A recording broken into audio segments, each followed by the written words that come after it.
let's do a little bit of Hanukkah, because Hanukkah is on the way. Shall we do that? And I want to tell you the story that you don't know about Hanukkah. And here it is. Does anyone know where the story of Hanukkah is actually told?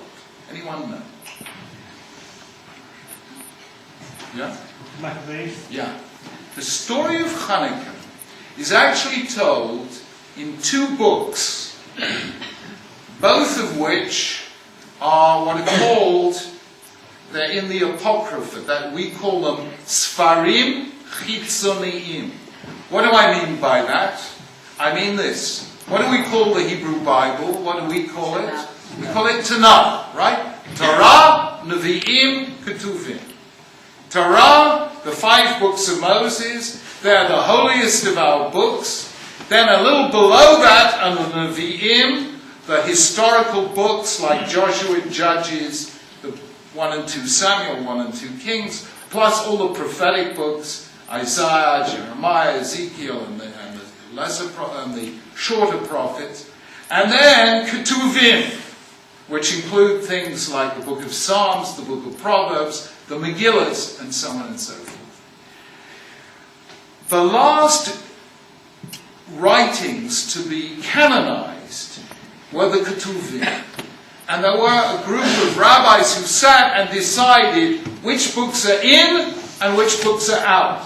And some books that are in Tanakh nearly didn't get in, and some books that nearly got in didn't get in.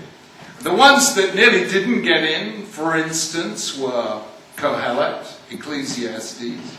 I don't know if you've ever read Kohelet, but it's slightly bolshy, it's slightly it's a very challenging work. The Book of Esther. Apparently people were worried that if you had the Book of Esther in the Bible, it would create anti-Semitism. It's a book about anti-Semitism, and they thought that it might create anti-Semitism. Some books nearly didn't get in. And some books that on the face of it should have got in, didn't get in. And the books, 2 of the books that didn't get in were Maccabees 1 and Maccabees 2. And they are therefore, the Catholics for some reason include them in their Bible, but we don't include them in ours. So if you read book 1 of Maccabees, it tells the story of the military victory of Matityahu and his children, most famously Judah the Maccabee, and how they defeated the Greeks under Antiochus Epiphanes, and how they rededicated the temple and celebrated for 8 days. Why did they celebrate? And in Maccabees 2, it has a very interesting explanation of why they celebrated for 8 days. And the answer is that year they were unable to celebrate Sukkot, which is 8 days in the month of Tishrei, because the temple had been defiled and there was a war going on and they weren't able to celebrate Sukkot. So on the 25th of Kislev, they celebrated the rededication of the temple by keeping an 8-day festival, the way Sukkot is an 8-day festival with Sukkot, 7 days of Sukkot, plus Shmini Atzeret. Nobody had ever heard of Simchas Torah by then. Simchas Torah is a very late addition to the calendar, around the 8th to 10th centuries. So we have all the story of the military victory, but there's one little piece that's missing. What piece do you think is missing? Miracle. Pardon? The miracle of the oil. The miracle of the oil. Not mentioned at all in either Maccabees 1 or Maccabees 2. No reference to it at all. It says that the Greeks defiled all the stuff in the temple, and so they re-purified all the kalim, all the appurtenances of the temple, among which was the menorah, and they relit the menorah, and they established an 8-day festival with Hallel, but no mention of the miracle of the oil. The only story told in the book of Maccabees 1 and 2 is the story of the military victory over the Greeks. And then, of course, we come across and that is, of course, the incredible story What is incredible about it? Number one, it was a defeat by a handful of Jews of the greatest empire of the time. You know, Aristotle, I'm a philosopher, so I love Aristotle. The Rabbi, Maimonides loved Aristotle. And I rather like Aristotle because in the old days, anti-Semites in the 2nd and 3rd centuries, thousands of years ago, put out a malicious rumor that Aristotle was Jewish. So I think I always felt warm to Aristotle. What's more, Aristotle must have liked Jews because he had a Talmud, a disciple called Theophrastus. And Theophrastus was a big admirer of Jews. And the Greeks didn't understand the Jews at all. And they asked Theophrastus, who are the Jews? What are they? And he replied, listen to this, he replied, the Jews are a nation of philosophers. So, I mean, it's a wonderful compliment to be given. Of course, Aristotle's most famous disciple was Alexander the Great. Alexander, son of Philip of Macedon, who created in his lifetime the greatest empire the world had ever known, the Alexandrian Empire. As you know, after his death, it split in two. The Ptolemies, who ruled from Egypt, from Alexandria, and the Seleucids, who ruled from Syria. In the 3rd century BCE, Israel came under the rule of the Ptolemies. In the 2nd century BCE, it came under the rule of the Seleucids, one of whom was Antiochus IV, who was an extremely modest man and had everyone call him Epiphanes, which means God made manifest. So he fancied himself. So Antiochus IV did a number of things which were absolutely unacceptable to Jews. He erected a statue of Olympus Zeus in the temple, had people offer korbanos, sacrifices to pagan gods, and various other things, and banned the practice of Judaism in public, in Milan, and so on pain of death, and they rose in rebellion. And the fact that a handful of dedicated Jews could beat the greatest empire of the ancient world was in itself an extraordinary event. Secondly, Hanukkah is the only festival in Jewish history, until we come to modern festivals like Yom Ha'atzmaut and Yom Yerushalayim. Believe it or not, it is the only festival you can read about in non-Jewish sources. Did you know this? We have lots of records of Egypt of the pharaohs because they wrote their records in hieroglyphics on their temple walls. But there's no reference to the Exodus in all those Egyptian inscriptions. There's a reason why there's no reference to Exodus, because the Egyptians, like most other nations known in history, only recorded the good news about themselves. They never recorded the bad news. We, Lahachis, did the opposite. We only recorded the bad news. As Abba Iban said, we are the people who can't take yes for an answer. Anyway. So there's no record of the Exodus in ancient literature. There's no record, obviously, of the giving of the Torah, because there were not non-Jews there. There was no record, oddly enough, of the events of Purim. Strangely, because the Megillah says, Elohim Keduvim, what is it? Divrei Hanerim, Madai Upras. Are not all these events recorded in the Chronicles of the Medes and Persians? But we haven't yet found in the Chronicles of the Medes and Persians a reference to Purim. However, all the ancient historians wrote about Hanukkah. Why? Because it was an event that changed the history of the world.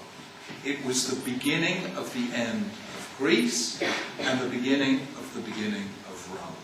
So it was an event not only of significance to Jews, but of significance to the world, and everyone knew it at the time. So that is the story as recorded in the books of Maccabees.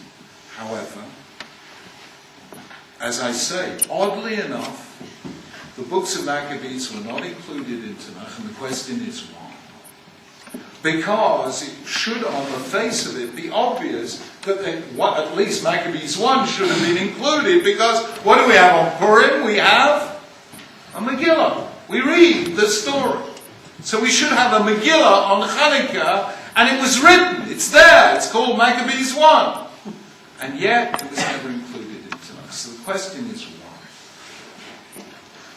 What is now fascinating is when we come to the second story of Hanukkah. And I want to tell you where we find the second story. Anyone know where the second story of Hanukkah appears? I'll tell you, there's a document which dates from Second Temple times called Megillat Ta'anit, the scroll of fasting. It's actually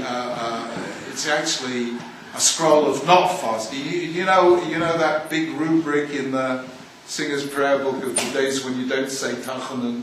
You know, we should all be Hasidim. There are a lot more days when they don't say Tachanun.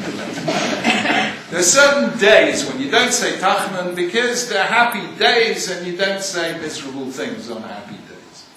So days on which you don't say Tachanun. And basically they are days on which you are forbidden to fast. And that is the scroll called Megillat Tanit. Now, Megillat Tanit recorded a lot of days on which you don't fast. And I'm now going to read you the reference here in Megillat Tanit, which is quoted in the Talmud. In Masechet Shabbat, in the chapter called Babel Adlikim, we read the Mishnah of that every Friday evening. And it says the following, listen to this. My Chanukah. This is what the scroll of Tanis says. What is Chanukah? Ditani Rabbanan, B'chofei b'Kislev Yomei D'Chanan Tamania Inun, that on 25th of Kislev, they begin the 8 days of Chanukah. The little mispat b'hol hiyasanas b'hem. You don't say a hesped, like if, God forbid, there's a funeral, you don't make a hesped. Like on Erev Shabbos or Rosh Chodesh or various days when you don't make a hesped. And you don't fast on. And this is what it says. When the Greeks entered the temple,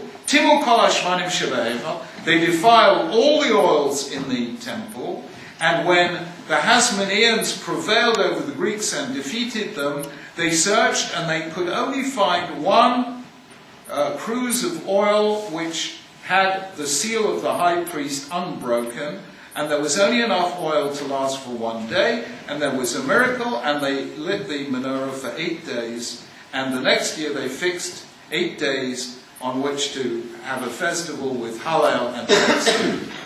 Now, do you notice something odd about that sentence? The entire victory of the Greeks is turned into a subordinate clause. When the Greeks came in, and when the Jews beat them, then they discovered this single cruse of oil. So they've turned this whole incredible, world-changing military victory into a minor detail, and the major story is the oil that lasted for 8 days. And the question is, what happened between these two stories? It's very interesting. I'll tell you what happened. The first thing that happened was, when the Jews actually, when the Maccabees won, they became kings of Israel. They were not descendants of King David. They were known as the Hasmonean kings. And one of the strange things is this. They became rather Hellenized themselves. They fought against the Greeks, but then, you know what happens? You mix with the Ha'ich Fenster, you become like the Ha'ich Fenster. So, they became also themselves very assimilated people. They also did one thing which the rabbis were very, very upset about. We think it was America that first invented separation of church and state. That was Thomas Jefferson's great achievement, the First Amendment. However, way back in the days of the Bible, there was already a fundamental separation between shul and state, except they didn't have shuls in those days. So, what was it? There was the political authority who was, ancient times wasn't the prime minister, it was the king. And the head of the religious head of the community was the high priest, the Kohen Gadol. So these were two separate functions. A king couldn't be a Kohen Gadol, and a Kohen Gadol couldn't be a king. You had a separation between the political arena and the religious arena. That is the basis of separation of powers in Western civilization. It came back into the West in the 18th century with somebody called Montesquieu, who wrote a book called L'Esprit des Lois, also a very philo-Semitic guy, and eventually from Montesquieu it came to Jefferson and etc. The Hasmonean kings did a very mischievous thing. The first Hasmonean king, whose name was like mine, he was called Jonathan, made himself king and high priest at the same time. And the rabbis did not like this at all. They said to him, Hari yesh lecha malchus, you've got the royal crown. Vishkachtem gam kuhuna. You also want to be high priest as well. One should be enough, either one or the other. So the Hasmonean kings not only became assimilated, but they did the Greek thing. Because the Greek thing was, and even more so the Roman thing was, to turn the political head, the king, into a kind of quasi-religious hero. In fact, the Romans went worse. Why do we call July July? Because of Julius Caesar. Why is August August? Because of Augustus. They turned them into demigods. They made statues, and everyone had to bow down. And that was something Judaism is utterly opposed to. And that is one of the reasons why the sages did not allow them did not include their account of their own victory, which they wrote in the books of Maccabees 1 and 2, they didn't allow it to be included in the Tanakh. Because for them, the Hasmoneans, who started so well, nonetheless went off in the wrong direction. How long did the military victory last? Well, the trouble is it didn't last for all that long. In the year 69 BCE, already Pompey invaded Jerusalem, entered the Beit HaMikdash, and by then Jews came under Roman rule. So their independence only lasted less than a century. So by then, already, we can see in Megillat Ta'anit that by then the rabbis and the sages of the time said, you know what? The most important thing about Hanukkah is the spiritual thing, not the military and political thing. And something that had been a minor detail of the early story suddenly took on its great significance. Now, I want us to move forward to the year 66 of the Common Era. The year 66, Israel has been under Roman rule now for almost 130 years. And all of a sudden, Rome is becoming repressive the way the Greeks were. You know, people think the Romans were very tolerant, the Greeks were very tolerant. Forget it. They were intolerant except to Jews, you know. So, as you know, Jews rose up in rebellion. It was called the Great Rebellion against Rome. And they thought they would do what the Maccabees had done 2 centuries earlier. But unfortunately, by then, Jewish life had become much more divided. And the Romans were pretty ruthless. And in the year 70, the temple fell. You know, Vespasian and then Titus besieged the city and the temple fell. Something happened that I don't know if you know about, which is some rabbis decided to abolish Hanukkah. Did you know this? They decided to abolish Hanukkah. We have the debate recorded in the Gemara in Masechet Rosh Hashanah And the question, and some rabbis held, Botla Megillas Tanis. Every event that was celebrated as a festival and listed in Megillas Tanis, including Hanukkah, is now null and void. Can you see why somebody might say Hanukkah should be abolished? Why did they celebrate Hanukkah? Because they rededicated the temple. Are you supposed to celebrate the rededication of the temple when you have no temple? Are you with me? It had all vanished into dust. And therefore there were certain people who said all these festivals, including Hanukkah, are abolished.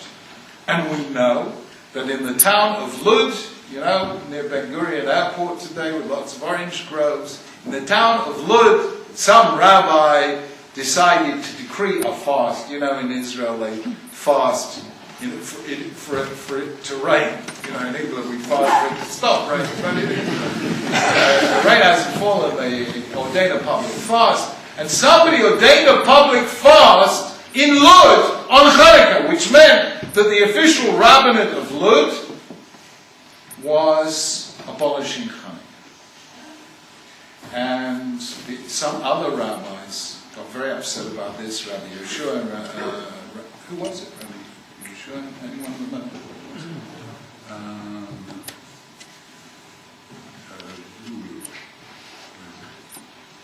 Rabbi Eliezer and Rabbi Yeshua. That's right, Rabbi Eliezer and Rabbi Yeshua. They sent Rabbi Eliezer and Rabbi Yeshua to Lud, and Rabbi Eliezer went for a swim in the public swimming pool, in the public baths, and Rabbi Yeshua had a haircut.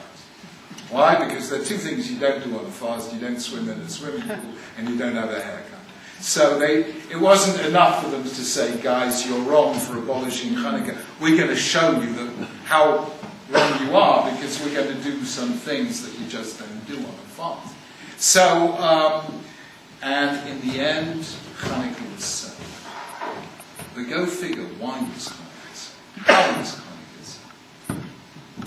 And the answer is that Hanukkah was only saved because in the course of a century and a half, the Jewish people had decided that that first story was not the primary one.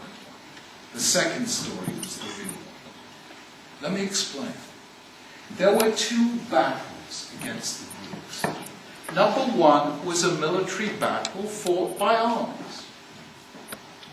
But number two was a cultural battle. Exactly Rabbi Richard's point.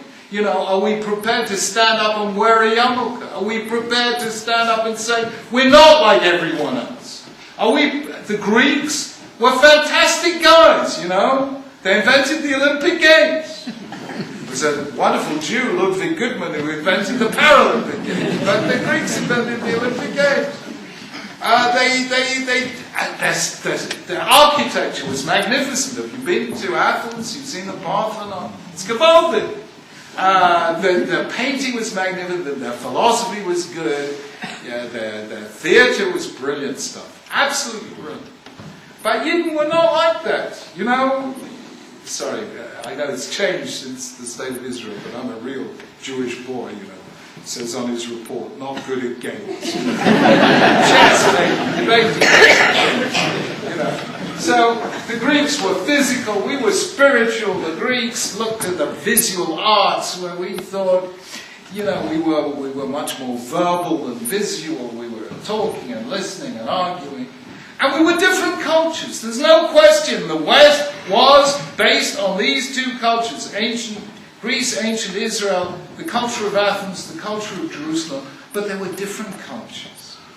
And in the end, the rabbis looking back over history said, you know, the real battle was not the military one, it was the cultural one. And we can see now how right they were. Because the military victory lasted 100 years. But the spiritual victory has lasted more than 2,000 years. And the symbol of that spiritual victory was not a book about battles fought and won. It was a story about the symbol of the Jewish spirit, that one little cruse of undefiled oil that just keeps on burning and keeps on giving light the Jewish spirit that is not extinguished.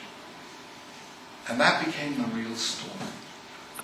And because of that, when it came to the destruction of the temple, and the rabbis sat and said, shall we continue Hanukkah or shall we not continue Hanukkah? They said this: the building, the temple may have gone, but the hope hasn't gone. We still have the hope. I once saw some teachers with some 5-year-old kids.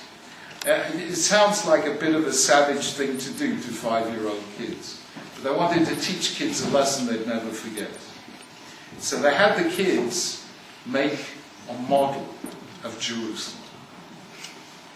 And they had the kids listen to a tape in those days before we had MP3s, you know, back in the Jurassic Age. And they had played a tape for the kids with a song about Yerushalayim, and the kids learned the song. And at the end of the day, the teacher did something to shock the kids. The teacher smashed the model and pulled out all the tape and shredded the tape. And she said to the kids, do we still have the model? And they said, no. And then she said, do we still have the song? And they said, yes. Are you with me? You lose the physical thing, the model. But the song, the spiritual thing engraved in your mind and your memory, you never lose. And that way she taught the kids, those 5-year-old kids, the difference between a physical possession and a spiritual possession. You can lose a physical possession. You can't lose a spiritual possession. And that is why the rabbis were able to say, we may have lost the physical Jerusalem, but we haven't lost the Jerusalem in our mind and in our heart. And we haven't lost that. And because of that, Jews came back to Israel. And because of that, Jews came back to Yerushalayim. And that is the story of Hanukkah that you didn't know. That second narrative. Because of that, we have the festival, and now, today, Baruch Hashem, we have Yerushalayim. I want to say one last thing in closing. And I say that in the context, has there been a ceasefire been agreed? I haven't seen it. Not quite, but I'm hopeful it will be. I want to tell you this. There's one little halacha, one little item of Jewish law. It's the last paragraph in Maimonides' code of laws of Hanukkah. And it is a law I want you never to forget, even though you'll never have it. You know that we light on Hanukkah one light the first night, 2 the second night, 3 the third. But all of that is called Mahadrim min ha-Mahadrim. That's the best way of doing it. But if you're really stuck, what is the essential mitzvah? Anyone know? The essential mitzvah is 1 candle per night. We all do the deluxe version, but the basic vanilla Tesco's own brand version is 1 candle per night. If you light 1 candle each night for 8 nights, you fulfill it. Ditto on Shabbos. We all light 2 candles, but the essential mitzvah is 1 candle. So the question is raised in Jewish law. If on Friday afternoon of Shabbos Hanukkah, you only have 1 candle, what do you light it as? A Hanukkah candle or a Shabbos candle? Now everything in your mind says you've got to light it as a Hanukkah candle. Hanukkah only comes once a year. Shabbos comes 50 times a year. And besides which, Hanukkah is a big sign of a miracle, and Shabbos is just, it's not that light. But the truth is, the law is, and with this Maimonides ends, and with this I end. If you're faced with that choice, you light it as a Shabbos candle. Why? Mishum shener Shabbat mishum shalom bayit. Because the Shabbos light represents peace in the home. It says the Rambam, Gadol HaShalom, and great is peace, Shekol HaTorah Kula Lo Nitna Ela L'Aser Shalom. Because the whole Torah was only given to make peace in the world. Now go figure. Here is the greatest military victory our people ever had until modern times.